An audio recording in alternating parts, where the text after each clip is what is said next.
battlefield and not be able to get up and kill one of our soldiers. When we see that being used against children, and in Odessa, I met the mother of a 15-year-old girl who was shot by an AR-15, and that mother watched her bleed to death over the course of an hour because so many other people were shot by that AR-15 in Odessa and Midland. There weren't enough ambulances to get to them in time. Hell yes, we're going to take your AR-15, your AK-47. We're not going to allow it to be used against our fellow Americans anymore. This idea that we can't get it done because of the situation in the Senate, I'm looking to lead a movement. The number one reason why governments are formed is to protect the citizenry.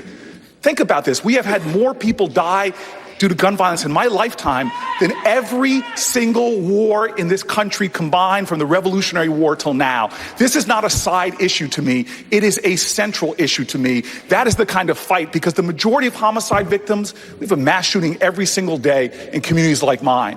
We must awaken a more courageous empathy in this country so that we stand together and fight together and overwhelm those Republicans who are not even representing their constituency, because the majority of Americans, the majority of gun owners agree with me, not the corporate gun lobby. It is time for a movement on this issue. It is irrational, with all due respect to the governor of Texas, irrational what they're doing. On the very day you see a mass shooting, I guess the numbers now, I was on a plane the last 2.5 hours, I think up to 5 killed. How many gunmen? Not sure how many people have been shot. Don't know how many people have been killed. The condition of those who have survived. Don't know what the motivation is. Do not yet know the firearms that were used or how they acquired them. But we do know this is up. And we're talking about loosening access to have guns, be able to take them into places of worship, store them in school. I mean, it's just absolutely irrational. It's totally irrational. And it's all about special interest. And it has to stop. It has to stop. Let me start by saying today, if it's an average day in America, 7 children and teenagers will die from gun violence. Won't make headlines, most of them. It'll happen in neighborhoods and that don't get covered in the news. It'll fall particularly hard on communities of color. The idea that we don't have elimination of assault-type weapons, magazines that can hold multiple bullets in them, is absolutely mindless. It is our responsibility to put a stop to that. That's where we have to start, the urgency of this moment. That's part one. It is no violation of the Second Amendment. It is it's just a bow to the special interest of the gun manufacturers and the NRA. It's got to stop. Part two is, think about what I just talked about corruption. Corruption is what keeps Congress from doing the people's business. The overwhelming majority of Americans want to see us take sensible gun safety regulations. They want to see us change the laws.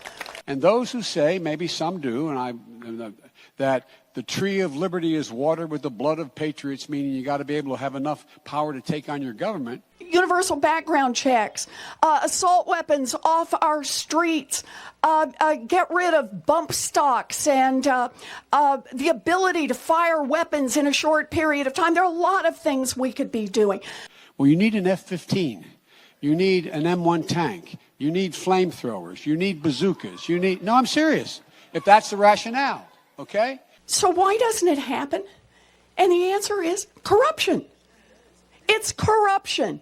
Right now, we have a Washington that is held hostage by the gun industry and the NRA. That has to stop. Now, that has not been the rationale for the Second Amendment in most scholars' view. But here's the deal. We've always been able to say certain people should not own a weapon. A person who, in fact, beats and abuses his wife and convicted of it should not be able to get a weapon. So here's my pitch on guns. We need to set a goal. My goal is we need to cut deaths by 80% from gun violence.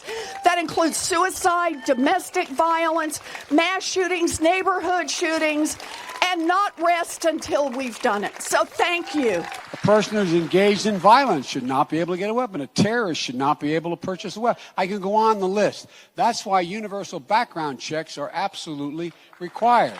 And they do not violate anyone's Second Amendment right. They do not violate anyone's Second Amendment right.